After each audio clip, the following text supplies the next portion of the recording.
So I bought this new handle lock set because mine's been trashed. And it's a 65 bus.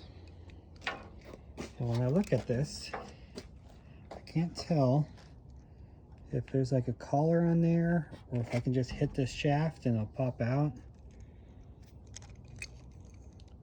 You know, looking at this, it looks like it just slides in. But I can't pull it out. I'm afraid to hit it. So I don't know if I need to take this apart and if there's a pin, if I'm missing something obvious. I think I probably am because I've been looking on YouTube and I can't find anyone that's replaced it. And I'm feeling really dumb. And when I looked at my Bentley manual, I found out that my manual's from 86 and newer, and I need to get an older one.